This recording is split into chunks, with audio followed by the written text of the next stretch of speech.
Bonjour à tous. Ça fait un petit moment que je n'avais pas mis de vidéo, mais là, je reviens et je voudrais partager avec vous plusieurs petites vidéos parce que c'est vrai que sinon ça ferait des choses vraiment très très longues.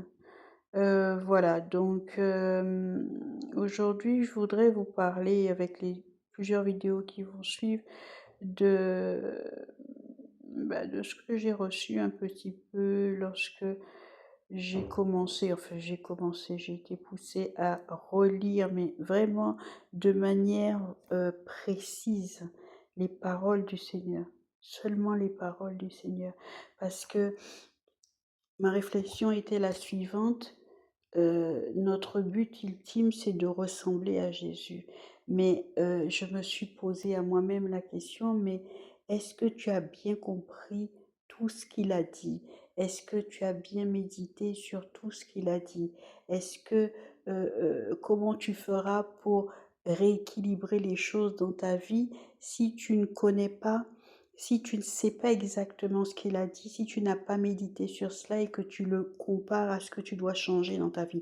Donc c'est un peu ce qui m'a poussé à reprendre la lecture. Essentiellement, bien évidemment, on a besoin donc du cadre, hein, mais essentiellement, la méditation s'est fixée sur ce que Jésus a dit. Et j'ai commencé donc en Matthieu 3, 14 et 15.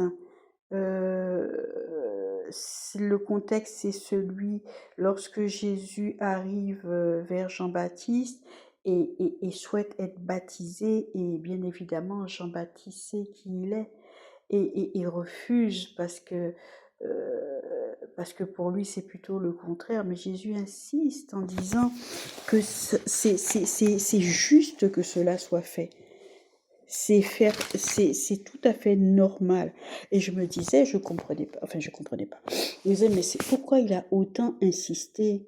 Pourquoi il a autant insisté pour être aussi baptisé? Et donc, il y a une parole que j'avais lue quelques jours auparavant et qui me trottait dans la tête, qui dit, les cieux des cieux appartiennent à l'Éternel et la terre a été donnée aux hommes. Alors, et c'est revenu encore dans ma tête lorsque j'ai lu ça. Je comprenais pas, donc bien évidemment, j'ai un peu demandé. J'ai beaucoup demandé même.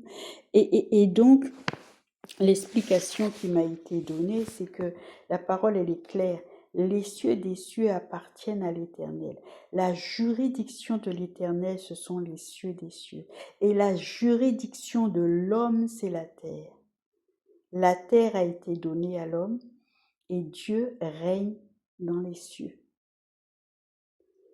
Et Jésus, lorsqu'il est venu, il n'est pas venu dans sa divinité, mais il est venu en qualité d'homme. Donc, dans sa qualité d'homme, il avait des principes à respecter.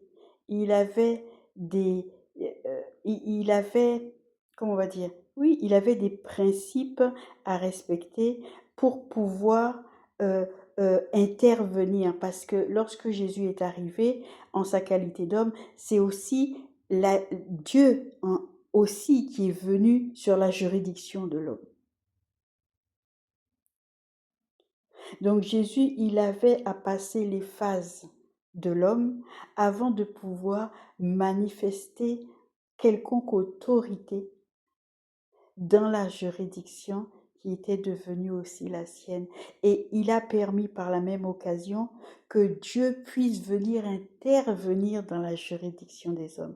Alors quand j'ai lu ça, je suis restée très longtemps dessus et l'image qui m'est venue, c'est celle d'un avocat ou d'un huissier. En effet, un avocat ou un huissier ne peut pas agir en dehors de sa juridiction. Il est obligé donc de demander, par exemple, un avocat qui est en Belgique, je vais changer même de pays, ne peut pas intervenir en France, donc il est obligé d'envoyer le dossier à un confrère dont c'est la juridiction, et ça dépend de l'endroit où il est. Un huissier, il m'a envoyé les deux exemples. Un huissier, en effet, par expérience, un huissier ne peut pas opérer hors de sa juridiction. Il est à Montpellier il ne peut pas opérer sur Paris, il est obligé d'envoyer le dossier à quelqu'un sur Paris dont c'est la juridiction. Et c'est exactement la même chose. Et après encore cette réflexion, c'est la prière qui est venue. Et la prière est venue en me faisant comprendre, mais voilà, on répète souvent, il faut prier, c'est important, c'est l'oxygène, mais l'Esprit de Dieu a encore imagé cela pour moi, pour que je comprenne que la prière permet, monte dans la juridiction de Dieu.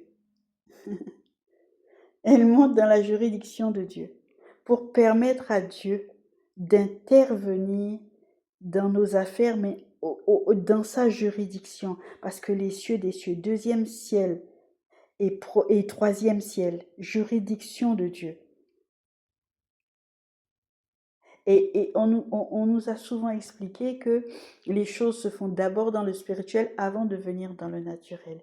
Mais où c'est extraordinaire, c'est que Jésus a permis que cette échelle se place, c'est-à-dire, et j'avais cette image, notre tête est dans les cieux, grâce à Jésus en nous, et nos pieds sur la terre. Parce que nous faisons monter donc les prières afin que notre Père puisse intervenir, mais nous avons reçu ici sur terre la domination, donc nous avons la capacité d'agir, de dominer, d'autant plus nous avons une double portion, c'est que Jésus, en plus nous avons Dieu en nous, la divinité en nous qui renforce nos forces pour pouvoir combattre et dominer, ne serait-ce que sur la juridiction qu'il nous a donnée. Parce que l'ennemi agit puissamment. Alors c'est aller encore plus loin. Alors j'ai aussi compris que on comprend très facilement, nous chrétiens, lorsqu'on dit que le diable possède certaines personnes par des esprits. On croit en ça, on le comprend ça. Mais est-ce qu'on comprend aussi que nous devons désirer, aspirer, chercher, soupirer pour être possédés par l'Esprit de Dieu? Par l'Esprit de Dieu. C'est le même principe. C'est le même principe, afin que le Seigneur puisse agir au travers de nous, comme un démon peut agir au travers de quelqu'un.